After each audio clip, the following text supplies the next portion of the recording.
Hi there, I'm Diane Deaton. And this is Dion Guillory. Thank you for joining us and welcome to Vax Matters.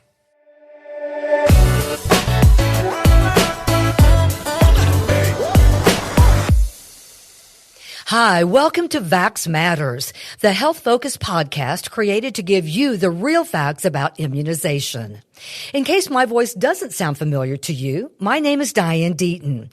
Many of you will know me from my years of broadcasting weather forecasts for WAFB Channel 9 in Baton Rouge, Louisiana, before I retired at the end of 2020. Obviously, that didn't last too long since now I'm host of this new podcast series from the Louisiana Office of Public Health.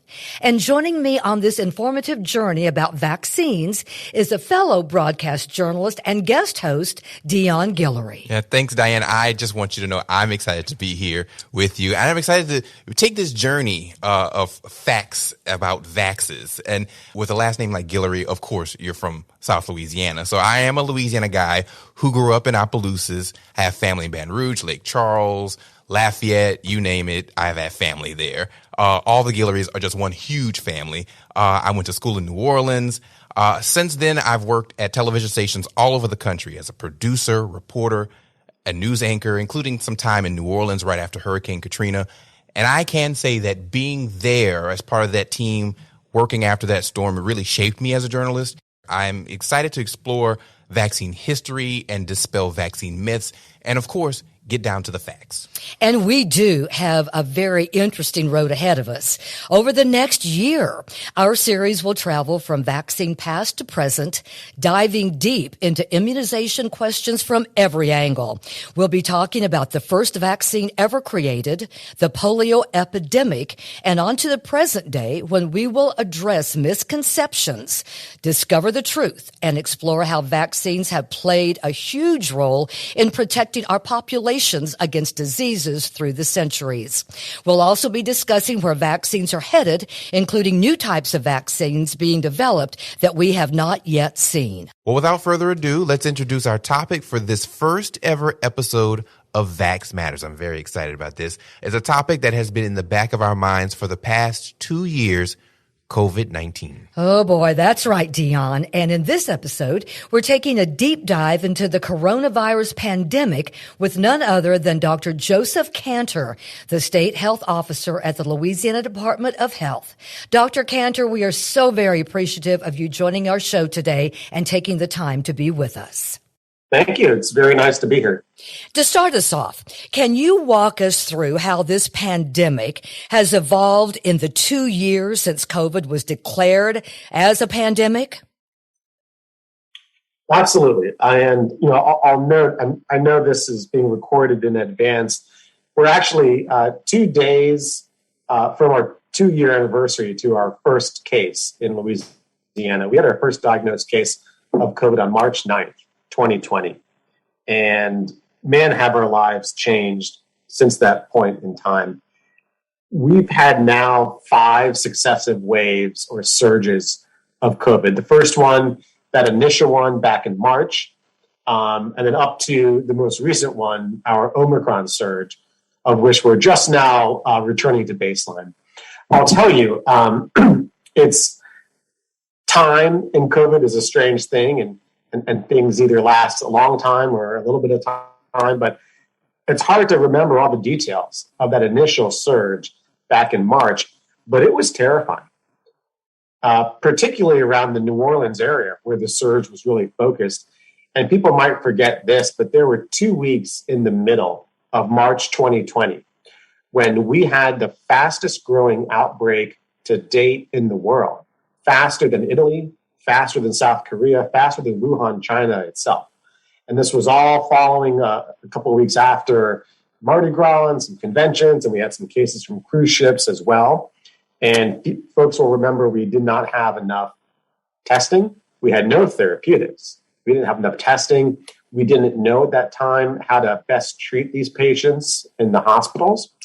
And there was a point during those 2 weeks of rapid growth when we were projecting that the number of COVID patients needing hospital beds would exceed our capacity by an additional 1,000 every week.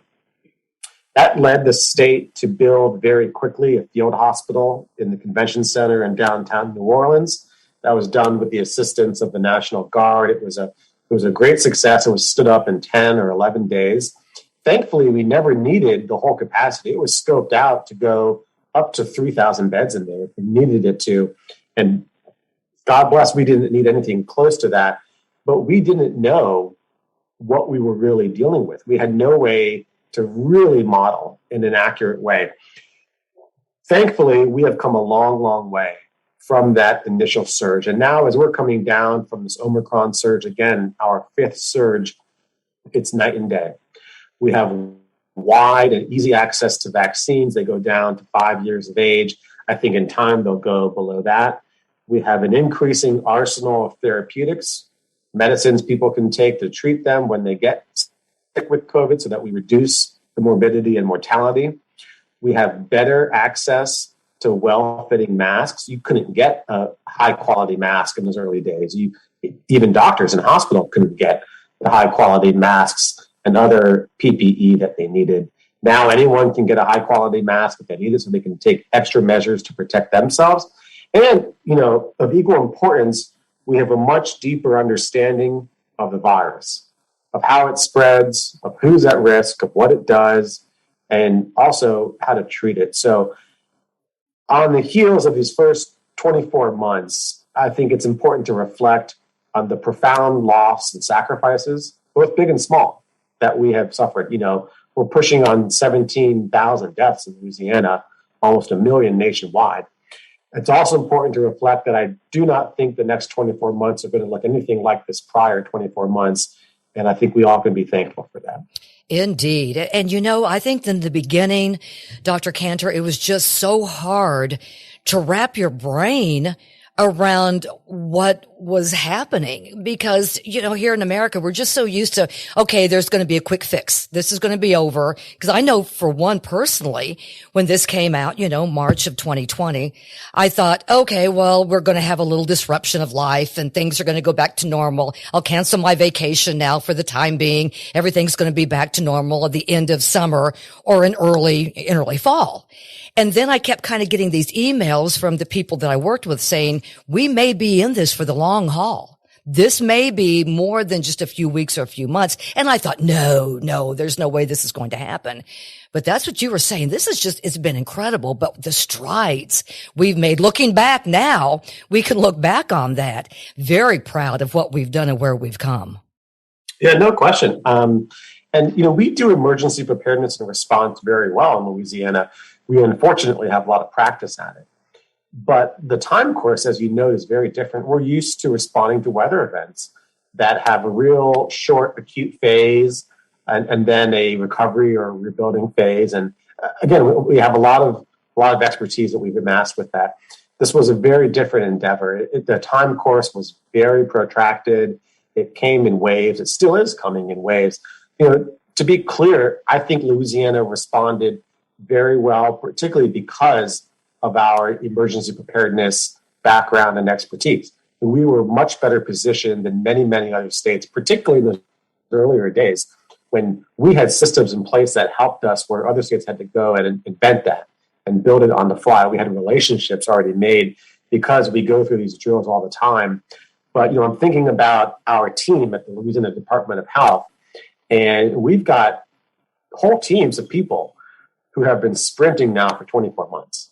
And that really takes a toll on the team. It's not sustainable.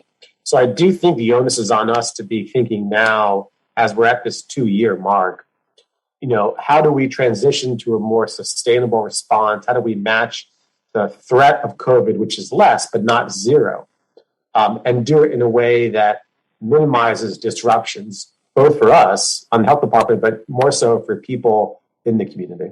Yeah, I remember those early days of how Louisiana's response to the COVID pandemic when, there were so many unknowns, but the way Louisiana responded was an example for other states those other states that were trying to figure out how to respond to it. They emulated what we did. And of course, Dr. Kanter, there were challenges in those early days of COVID. What would you say were the biggest challenges that we faced leading up to the authorization of the vaccines? Yeah, I think the general unknown was probably the biggest challenge. There was no roadmap. The closest thing we have to anything like this was over 100 years ago. So there's no applicable roadmap, and the unknown filtered down in many different aspects. I'll just give an account clinically in the hospital. When we were treating the early COVID patients that came in, this is in the middle of March 2020, we thought that the best thing to do was to put them on ventilators early so that they don't get tired, they don't get exhausted. And we thought that would help. We were dead wrong about that. We learned through that experience that you actually want to wait and preserve ventilation until the last minute and use non-invasive ventilation strategies. But the critical care strategies that the country is now using were developed and first identified by docs in New Orleans, by critical care docs in New Orleans. We were on the very leading edge of that surge. And we've been on the leading edge of a couple other surges going back since then. I think we've been able to glean benefits that have helped the rest of the country respond, but it was very, very challenging on us. Going up towards the rollout of the vaccines, and I view the vaccines as a real inflection point in this pandemic response. It extended the true ability for someone to protect themselves and their family. There was a lot of confusion. There was a lot of mixed messaging. I think wrapped up in there was politics and people trying to take opportunistic shots. And the politicization of this pandemic is another topic that's worthy of getting into. At the end of the day, though, it was all made worse because the supply of the vaccines was very, very limited, particularly in those early couple months. And we were having to make incredibly challenging triage decisions. And these are decisions no one wants to have to make. Do you give vaccines to nursing home residents who are probably at the most risk of death if they get COVID? Or do you give them to healthcare workers who might be at the most risk of exposure to the virus? Or do you give them to teachers who are on the front lines while we're trying to reopen classrooms? No one wants to have to make these decisions. There's no right answer. It was very hard to make those and do so in a way that wouldn't jeopardize public confidence in the process. And that was, I think, the bottom line, Dr. Kanter. There was just so much information. And we have talked a little bit about just the fear factor that people had, just not knowing what was coming next and how to prepare for it. Yeah, I think that's right. And this pandemic has been unpredictable, and it's been very humbling for anyone who's tried to predict it. There's no question that very few people anticipated how long this pandemic would stretch on. When the vaccines were first coming out, we were doing calculations of, okay, if it takes X number of months to produce this number of vaccines, and then we'll get to, some percentage of vaccine coverage by this date, and that'll confer herd immunity. And for a number of reasons, that just did not turn out to be true. This pandemic has come in waves. There is historical precedent for that, but I don't think that we were prepared, certainly not in those early days, to recognize how long of a haul we would be in for this. And I know that we've had the vaccines. They've been out for quite a while. We've got the Pfizer, the Moderna, the Johnson & Johnson, but there are differences between the vaccines. Is that correct, Dr. Kanter? Yeah, absolutely. And I'll say right off the bat that the Johnson & Johnson vaccine, because new data has come out, is largely falling out of favor. And it's just not as robust as the two mRNA vaccines, the Pfizer and the Moderna vaccine. So we even don't recommend it anymore unless there's a reason why someone can't get the Pfizer or the Moderna vaccine. So those are the first two choices right now. It's a relatively new platform, this messenger RNA or mRNA platform, but not entirely new. There was a lot of work put in after the SARS pandemic to develop a vaccine to a coronavirus. In parallel to that, there's been a lot of study on using messenger RNA as a therapeutic for some type of cancers and some other treatments. And that's been going on prior to COVID as well. those two efforts combined to allow the technology for mRNA to be ready really just in time for this.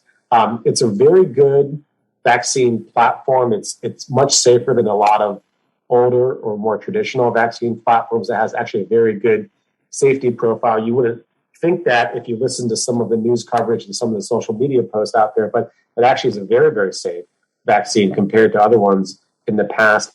And one of the really nice things about this messenger RNA platform is it's rather malleable. So as new variants come up or even new viruses that we have to respond to, these messenger RNA vaccine platforms can be adapted or reprogrammed to that specific variant or that specific virus much quicker and developed much quicker than traditional vaccines. And that's going to help us respond quicker in the future. And I know people have come to know the vaccines by name of the companies that put them out. Pfizer changed its vaccine's name. And why did that company do that? And is it really common for vaccines to have their names changed? You know, it's common under this particular authorization pathway, which is the emergency use authorization pathway. You know, typically it takes 1, 2, 3, sometimes more than that years for a product, whether it's a vaccine or a medicine, to be brought to market. And there's a lot of bureaucratic work that goes into that. That's clearly not tenable in an emergency. So the FDA has an emergency use authorization pathway that allows a product like these vaccines to be brought to market quicker, not skipping any of the safety steps, not skipping any of the large clinical trials that prove it's safe and effective. And to be clear, these vaccines have undergone large trials, phase 1, phase 2, and phase 3 trials, just like any other medicine would. But skipping some of the paperwork and the bureaucratic work. So under this emergency use authorization framework, which the vaccines use, the companies actually are prohibited from doing direct-to-consumer marketing. So there's not much in it for them to give a fancy brand name. So that's why they were really known by just the company name, Pfizer or Moderna. You know, once these vaccines did receive full FDA approval, which is the gold standard seal of safety and efficacy worldwide, and both Pfizer and Moderna have received it now, then they introduced their fancy marketed brand names like Comirnaty and Spikevax, which sound a little bit strange, to be honest with you. Yeah, they do. You know, now they're legally allowed to go do commercials and marketing, and that's what those names are for. But I bet you people still call them Pfizer and Moderna vaccine for a little while. And that's what I was gonna ask you, because you know these names are there because of the process with the FDA and everything. Will they catch on, or will Joe Blow, around the corner is just going to say, "Oh, I got to go get my Pfizer vaccine"? I would bet you they still say Pfizer and Moderna. I mean, the names don't sound terribly catchy to me. But, it's easy to roll off the tongue too to say Pfizer and Moderna than some of these, the Spikevax and the other. Holy cow, that's kind of hard to remember. Yeah, it's kind of hard to remember. You know, I will say this about these companies. I mean, and I'm not. I think there's a lot of criticism for the pharmaceutical industry in general, and there's a lot of pharmaceutical practices, particularly their pricing on various medicines, that I take big issue with. But the development of these vaccines in the time course in which it was accomplished without compromising any safety measures, without compromising the development and the trial process, is one of, if not the most miraculous scientific achievements of our lifetime. To have a vaccine developed from start to finish with full safety and efficacy testing in less than a year from the time that this virus entered this country is nothing short of miraculous. And I really do think these companies deserve a lot of credit for helping us save lives. You know, we would have lost thousands and thousands of more lives in the second year of this pandemic if we had to deal with it without the tool of these vaccines. And, a lot of people talked about, back in the day, the Spanish flu. That was back in the early 1900s, I believe. Did this pandemic, were there similarities to that as well, Dr. Kanter? There were a lot of similarities, more than I think we're comfortable with, to be honest with you. You know, the flu of 1918 also came in waves, a number of waves. It was also underestimated by nearly everyone at the time. And it's interesting to talk about this because one of the foremost experts on the history of the 1918 influenza is a Louisiana guy. It's Professor John Barry from Tulane. And he's written the definitive work on it, which is a great book, The Great Influenza. But he talks a lot about how in the middle, or maybe even in the third quarter of the 1918 influenza, which lasted more than 1 year, by the way, it stretched into 1919 and 1920, multiple people at various steps prematurely assumed it was over. And that's the same thing that happened with COVID. People were, back to the initial days, there were proclamations that it would be over by Easter of 2020. Right. Yeah. And I remember then that. Nearly every surge after that, again, we've had 5 surges here, and nearly every surge after it, there was voices saying, okay, this surge was so big, we had so many exposures, it's clearly over. We've had enough exposures, there's herd immunity, it's going to be over. But the virus humbled them very much in the same way that the Great Influenza, 1918 did. There's a note of caution in there that, this Omicron surge that we're just now recovering from was the largest in terms of number of people getting exposed. Really, every measure, it exceeded previous surges. I do believe that this is the most acuity, the most morbidity and mortality that we will have. That was the worst of it, but that's far from certain, and we do have to be ready to respond aggressively if need be to future surges. There is no doubt that this pandemic is not over. We're transitioning to a different phase of it. But if people think that it's over just because we are able to roll back mitigation measures now, that's a fallacy, and that might put them at jeopardy. That's wishful thinking too, isn't it, Dr. Kanter? Very much wishful thinking, And there's a lot of discussion nationally now about, is it the right time to roll back these mitigation measures? And I do think it is. Numbers are very low right now. We've come down from this big surge. Numbers are low. And I think it's safe.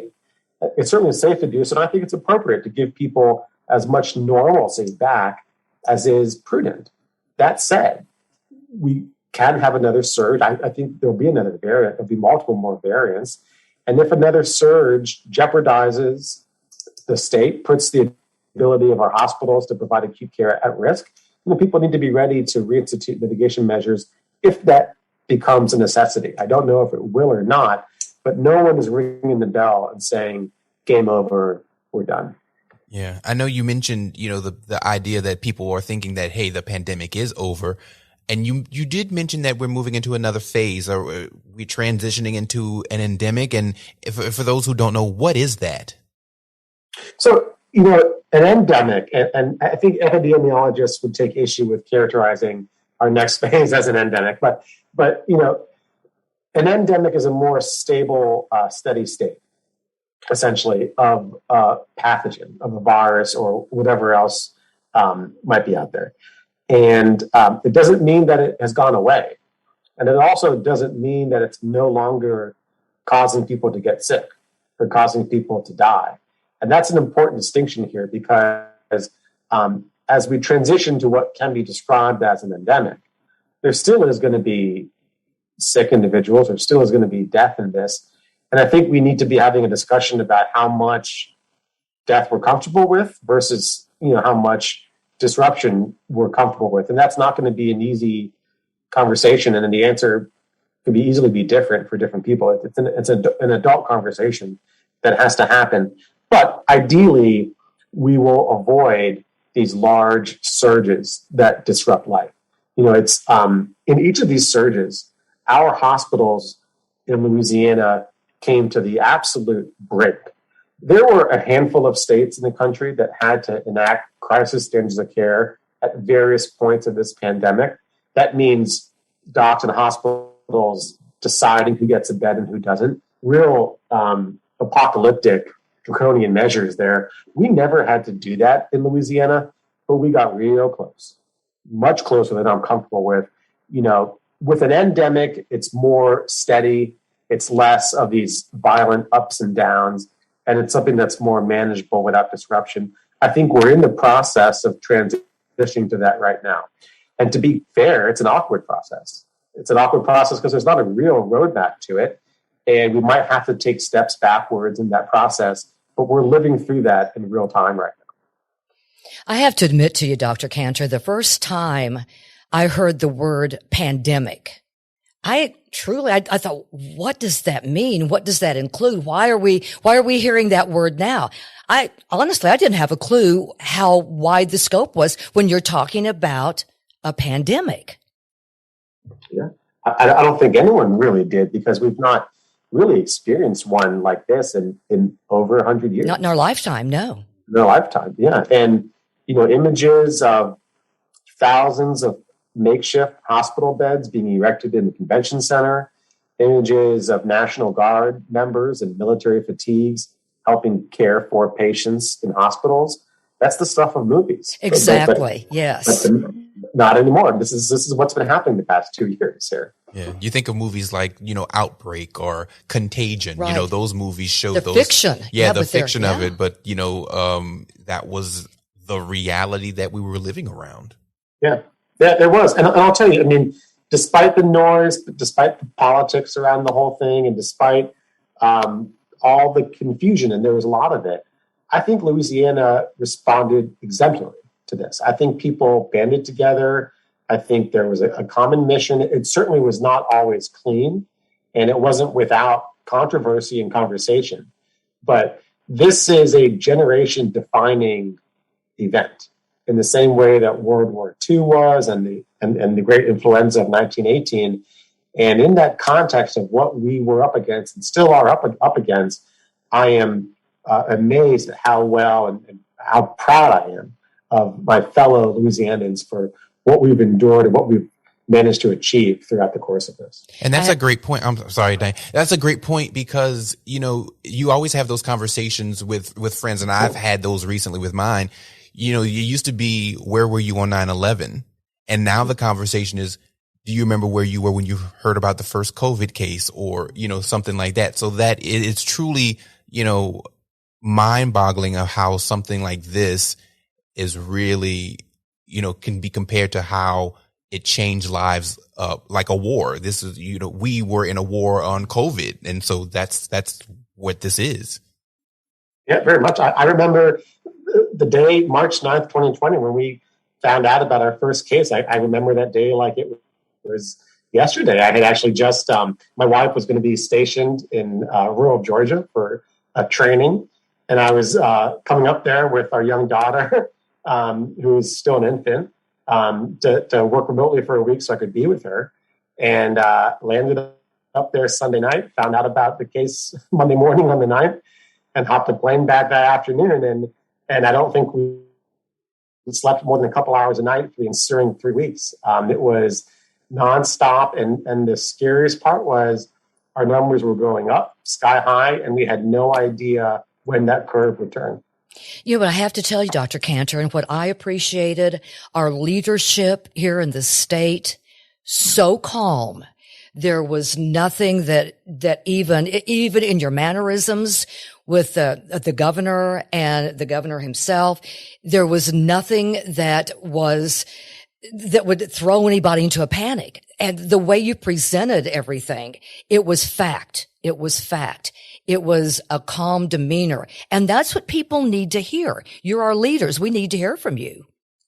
I appreciate you saying that. I'll tell you, it's we have been so fortunate to have Governor Edwards during this time. If there ever was a man made for responding into a crisis like this, it's him. He's so cool under pressure.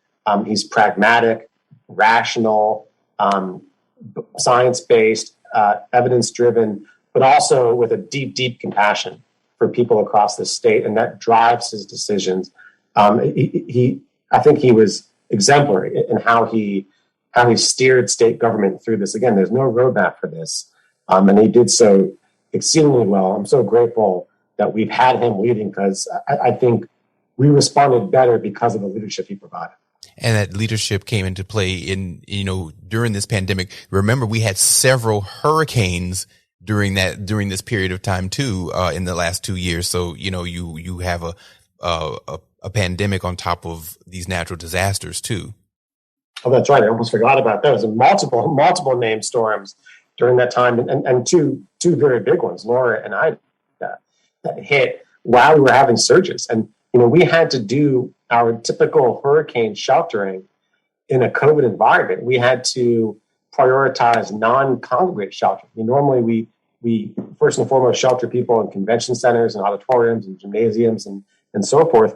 We had to shelter people in hotel rooms because we didn't want to exacerbate the COVID surge that we were in at that point in time. That's never been done before. We were responding to multiple emergencies at the same time. There's really not a lot of states, I think, that can do that, but it's something that we do quite well here. And we need to be proud of that. And we need to take that as an example, as you said, for the rest of the country. And and it does define us to a degree of what we can do and what we have done to learn from the past and go forward, that no matter what's ahead, we're going to do well. Yeah. I think so. We've had tragedies in the past, but we've learned a lot from them. And, a lot of the things that enabled us to respond well, and particularly early in COVID, were built in response to what we learned after Katrina. And I'll give one example of that. We have a state-of-the-art hospital communication system that was built in the years following Katrina. We can, either at our command center or remotely, log in and have real-time visibility on how many hospital beds are filled or open at any hospital in the state. Real-time, point-in-time counts. And that's clearly a benefit in a hurricane, because if you have to evacuate a hospital and move patients, you know immediately where the availability is. Very few states have that capacity. It came in handy in the early days of COVID, when we were projecting at what point we might exceed our own hospital capacity and trying to respond to that. Other states had to build that capacity throughout the pandemic. We had it at the onset, specifically, not just because of what we've endured in the past with hurricanes, but what we've learned from them and how we built better. And at this point in the pandemic, depending on how old you are and what your job description or what your job is, you've had access to the vaccine for more than a year. And, parents are always thinking about the best thing for their children, and moving forward with this. And is the COVID vaccine safe for children, Dr. Kanter? And also on top of that, is the FDA going to authorize a COVID vaccine for kids under 5? Yeah, so the first part of the question, it is. It's very safe for children, particularly when you compare it to other vaccines and historical vaccines. The safety profile of this vaccine is excellent. There is a myth that kids are immune to bad complications from COVID. That's not true. To be clear, kids typically do well with COVID. The older you are, generally the more severe your COVID is going to be on average. But that's not an average. That's not a guarantee for everyone. That's just an average. We've had 21 kids die of COVID. We've had many, many more be hospitalized. We've had over 300 suffer with multisystem inflammatory syndrome in children, which typically puts them in the ICU. Those are not insignificant numbers. So while on average kids do well, that doesn't mean that your kid is guaranteed to do well. And any kid that dies is one too many. So I strongly recommend the vaccine for kids down to 5 right now. I will say, though, it's appropriate and understandable for parents to have questions.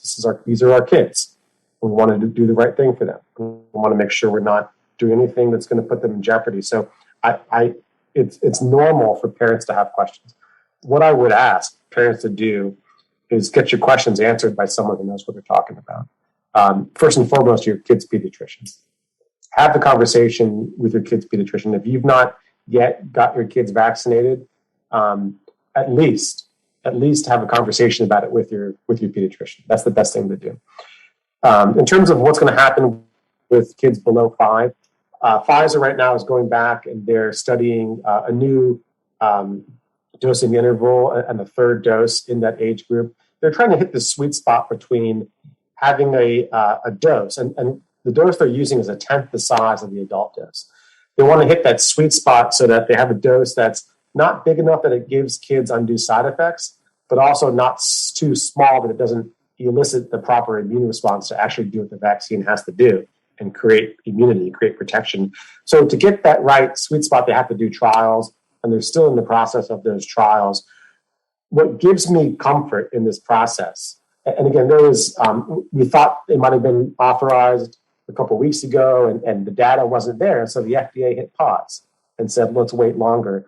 To me, that shows that the FDA is following the science and following the data on this.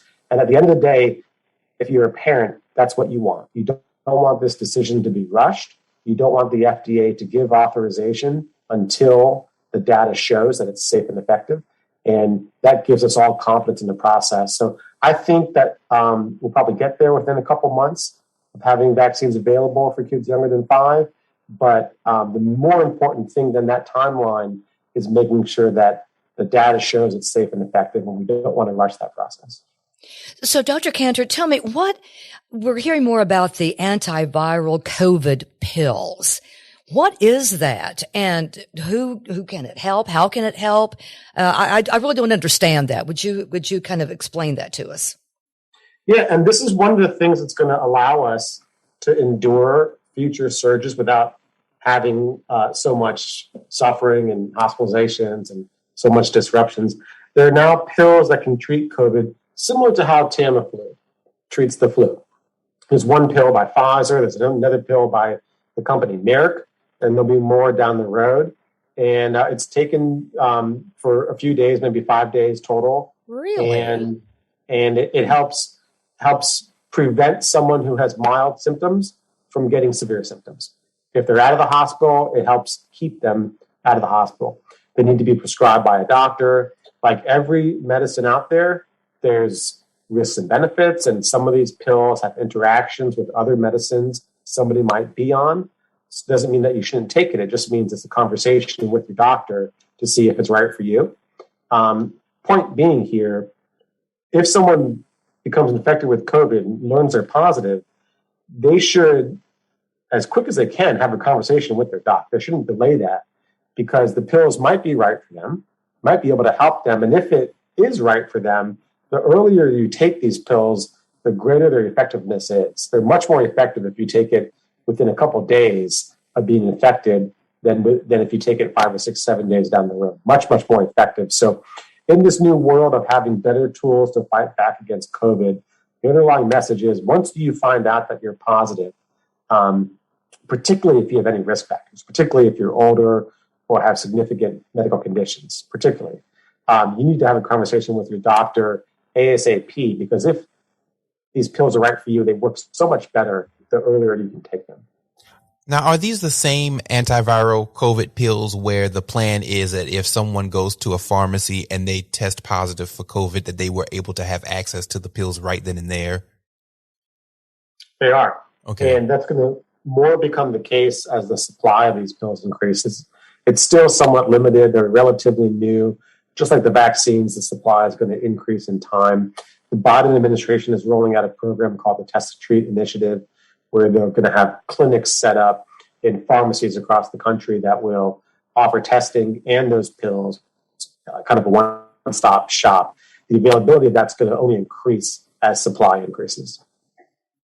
So the pills are a definite, in this war against COVID and the pandemic. This is a huge tool now, Dr. Kanter. It's a huge tool. It's a huge tool. And, you think of it this way, COVID's not going to go away. There was the hope at the very onset of this pandemic that we would eradicate it. That's a pipe dream now. We're not going to eradicate it. It's too prevalent. It's going to be with us for a long time, just like other viruses are, just like influenza is. But every tool we have increases our ability to live with this thing without having it be a mass disruption in our lives, without having to shut things down or require, people to wear masks and so forth. And the orals, the medicines, are a big part of that. Because if you can treat it and prevent someone from needing to go to a hospital or prevent them from getting sicker, the virus itself becomes that much more manageable of a thing. I think that kind of goes with, and I believe, Dr. Kanter, I've heard you say this before and some of your medical colleagues, that we may be done with COVID, but COVID's not done with us. Oh, yeah. That's been the case the entire 2 years. And COVID's in charge. We can respond and prepare the best we can, but COVID is in charge. And again, COVID's not going away. What's changing is our ability to manage it, our ability to treat it. That doesn't mean that there might not be some period in the future where we have to take a step back. And anyone that guarantees against that is blowing smoke. There's going to be more variants. There very likely could be another surge. I don't think there'll be a surge to the degree we just had, particularly because of all the things we have now and all the people who are vaccinated and all the people who have a degree of protection because they had COVID themselves. All that is cumulative. But I've been humbled many, many times in this pandemic. All we can say is we will be prepared to respond to protect human life if we need to, but we certainly hope that we don't have to. And that's not to say that there couldn't be another booster down the road, or that, a lot of people were speculating that maybe this will be like the flu booster or the flu shot, that we'll have to have it maybe once a year. Who knows, Dr. Kanter? Yeah, and time will tell on that. There'll be studies, and it's possible that there'll be booster shots down the road that are better targeted to the prevailing variants that are circulating at that point in time. It's also possible that there'll be combination COVID and influenza shots down the road. We'll just have to wait and see what happens. At the end of the day, though, we're going to see what the data does and follow the data. And if the data show that COVID remains a significant risk and that booster shots can help, I think that will be the recommendation. But we don't want to put the cart before the horse on it. Absolutely. Right, definitely. And with the possibility of that combination shot of the flu and COVID vaccine together, does it seem as though COVID will become seasonal like the flu? It's certainly possible. It hasn't yet. Respiratory viruses do tend to be seasonal, not always, but the flu certainly is, and other ones are as well. RSV is. COVID, it's not seasonal yet, and we've had surges in all 4 seasons. So the only seasonality to it is that it's happened in all of our seasons. It is possible that it will become seasonal down the road, although that certainly hasn't happened yet. I'll also note, though, that it's interesting when you live in the South, when you live down in Louisiana, as it relates to a respiratory virus, sometimes the conditions are opposite of what allows a virus to spread more as there would be up north. And we've seen that a little bit with COVID. What I mean by that is up north, the greatest risk is in the winter when people are indoors in poorly ventilated areas, increasing transmission. In the winter, we tend to be outdoors more. It's the dead of the summer when we're indoors more here. And what winter did we have? That's kind of like our thing. Right. So we'll have to see what happens. I can easily see COVID becoming more seasonal, but it certainly hasn't yet. Yeah. Wow, Dr. Kanter. Any final words for our listeners that you would like for them to take away from this? Well, listen, I think people need to take stock of the significant, highly significant period of time that they're living in. And this is, again, we've not been through anything close to this in over 100 years. Of course, it's been confusing. Of course, it's been scary. Major cataclysmic events often are. But we are emerging from this stronger. We're better equipped to deal with this virus, and we're much better equipped to deal with a pandemic in the future. And there certainly will be one at some point in time. I think it's important to recognize the suffering, the sacrifices, big ones and small. I mean, we've lost almost 17,000 Louisianans, and people have had to make small sacrifices in their life, from wearing a mask up until being home with their kids and missing education. And now is the time for us to be reflective on that, to be thankful for what we do have, to be working hard to make up on lost ground. And I'll give some examples of that. If you have foregone medical care because of a pandemic, if you haven't gone to see your doctor for routine checkups, for routine cancer screening, for mammography, for colonoscopies. Do that now. Don't let this drag on any moment. If you have kids who have had to forego athletic events or something with school, do as much as you can to make up on it now. And now is the time to be working hard to make up on the ground that we lost so that we don't have more secondary damage than we need to from this pandemic. It's been a very, very challenging 24 months, but I do believe that we are much stronger now coming out of this. Well said, Dr. Kanter. Thank you. Yeah, and thank you. We're thankful for where we are with this 2 years on.